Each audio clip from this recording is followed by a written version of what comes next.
This week's been an interesting week in D.C. with vacation right in the middle and meetings on both sides of that. Several issues have come up this week concerning Supreme Court decisions that are going to come down next week. Really vital Supreme Court decisions should come down Thursday and Friday of next week. Chemical abortion pills have been in discussion, being mailed into states that don't allow abortion. And we understand that the FDA has allowed it, opened the door. The Supreme Court had their decision. It's been explained in several meetings that it was not a decision against those that brought it. They just did not have standing because it was looking for injury. They were saying our doctor practices will be injured, yet there had never been any injuries. And so they came back and said it's going to have to be brought by states. They've left the door open for the challenge of the abortion pill. So pray about that issue. Also, who can be president if Mr. Biden doesn't make it through this debate? Who would they put up for president? And I'm really not going to tell you any of the names. I fell over when I heard some of them. But just think about it, your wildest imagination. Who could be president? What woman or what man could be president of the United States if Mr. Trump doesn't win? Also, one of the issues that came up this week was that of women in the draft. And the statement was made by the folks that want women in the draft. There's no difference between men and women. They must be treated the same. Now, when you look at that, you say, why in the world would they make that type of statement? There is what is called the NDAA, which is our National Defense Authorization Act, which is the budget and the investments of financial monies of America that are given to our military every year. And they have put this draft decision right in the middle of that to be a bargaining coin. And so we find that it can, if it doesn't pass, and if that's left in it, we'll have a draft for women in the United States. Right now, the conservatives are trying to get it out of the NDAA before voting takes place in that area.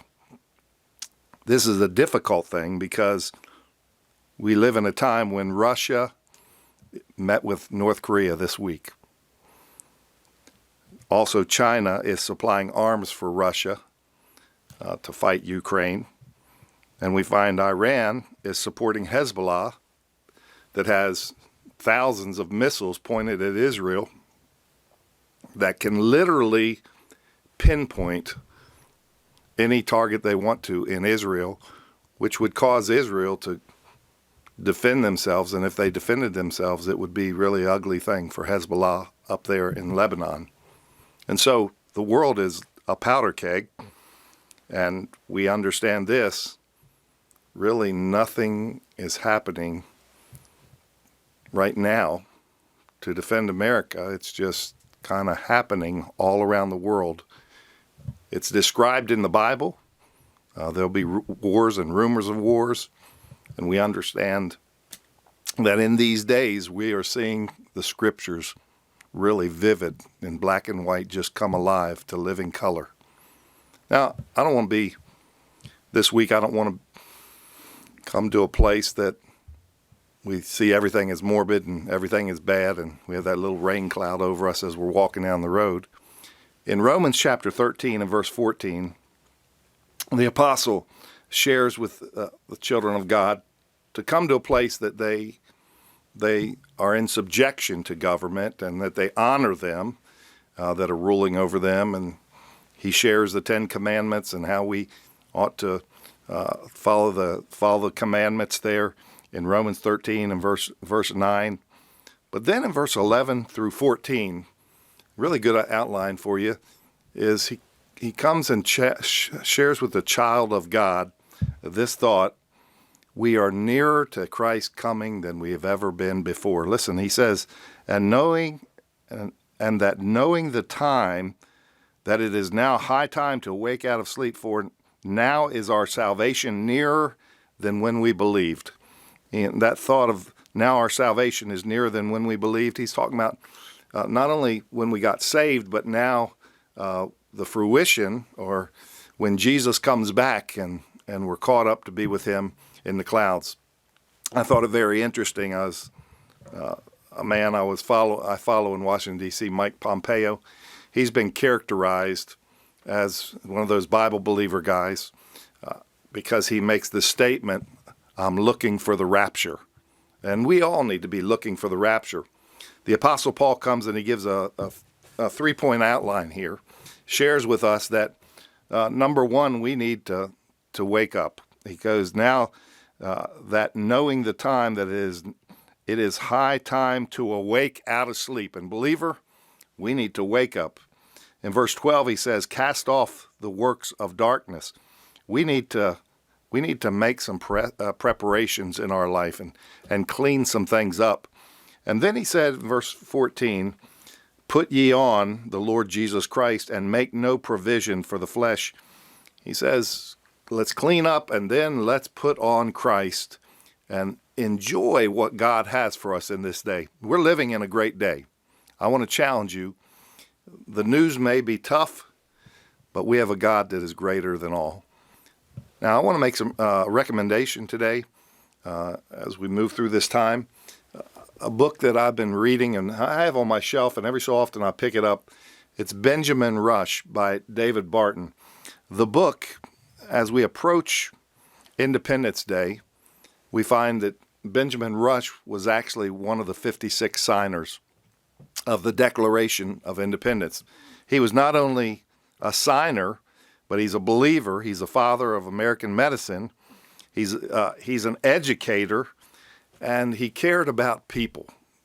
This little book is it's a wonderful repository of American history bound up in one individual.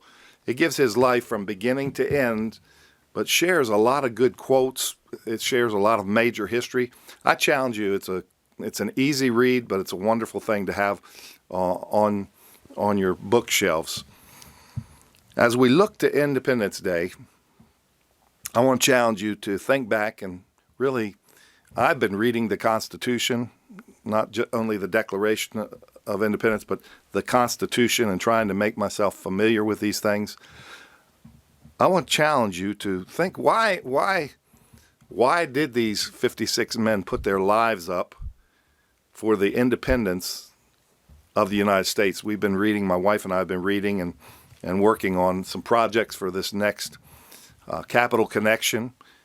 And it's a powerful thing to understand all the different elements that were taking place in the time that our nation broke away from Great Britain.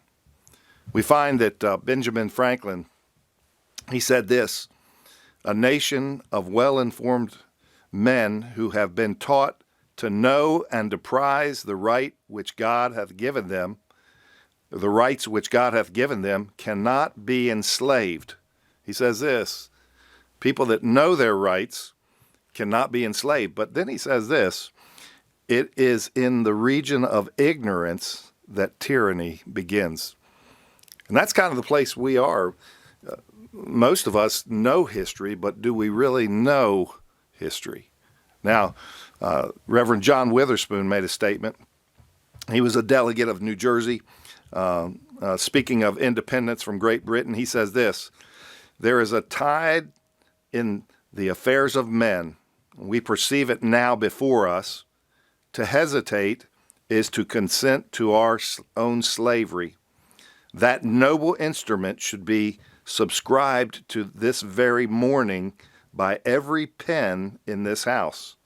Though these gray hairs must soon descend to the sepulchre, I would infinitely rather that they descended thither by the hand of the executioner than desert at crisis the sacred cause of my country. And this man actually said, I would rather die by execution than just to desert my country and not stand up for that which is right. I want to challenge you in these days of July 4th. Let's serve God. Let's enjoy our country. But let's know why we believe what we believe and stand on the principles that God has granted us here in the United States of America.